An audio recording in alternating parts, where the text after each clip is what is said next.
Obed Dube, a poet, went to Zambia this past week. He was in Livingstone. One of the taxi drivers that was there said it in the local language. What does this man from South Africa want? We need to beat him up. Fortunately to him, he can speak Nyanja. So what he did was he responded in Nyanja and showed them his passport. I would imagine if this person was a South African, what was going to happen?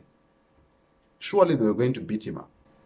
A South African, if he finds himself in Zambia today, in the city of Livingstone, they might get beaten up.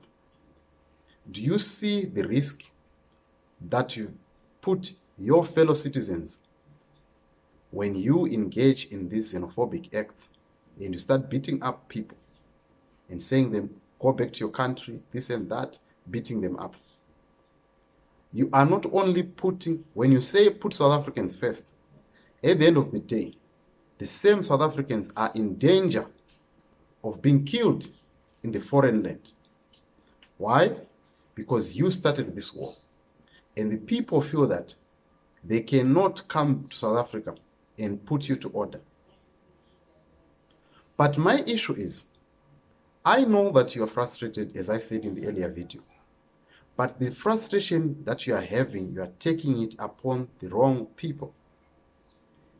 You have the capability to go out there and strike. Your constitution allows you to take your government to account through voting, through doing massive protests or using other arms of the law. But you don't use that. You rather use your mob justice. It's not justice at all.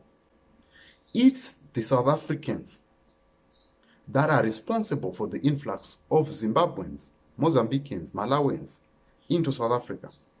Why? Number one, the people that are manning the border are South Africans. These are the ones that are known for receiving bribes. People that are at the Home Affairs are known for receiving bribes. You know the story of this gentleman from Asia who had a Zulu name. Amazing, right? This is not the work of a Zimbabwean. This is the work of a South African. So these people that are gatekeepers, that are supposed to uphold the law and uphold the constitution and not take the country to the dogs, are the people that you are supposed to make sure you do mob justice on them.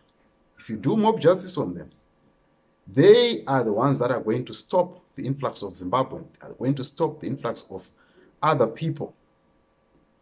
But what do? In the past election, young people decided not to vote. The turnout was very low.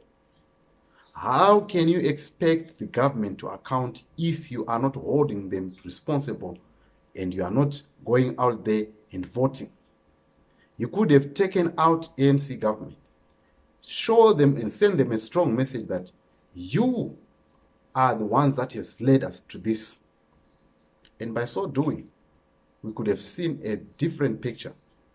So, in a nutshell, what I can say to you is, you are putting your own South Africans out there in danger.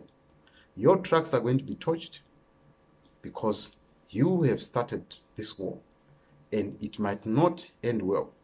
So if you keep on persecuting the victims and not persecute the ones that have caused South Africans to be where they are, you are going to end up with victims on your side instead of becoming victors.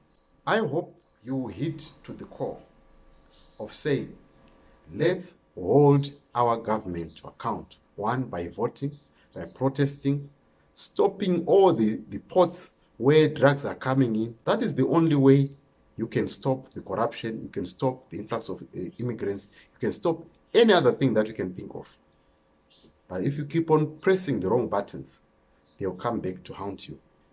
Thank you so much for watching. Please subscribe to JCTV Africa. Tell me what you think in the comment section, and I'll see you on the next one.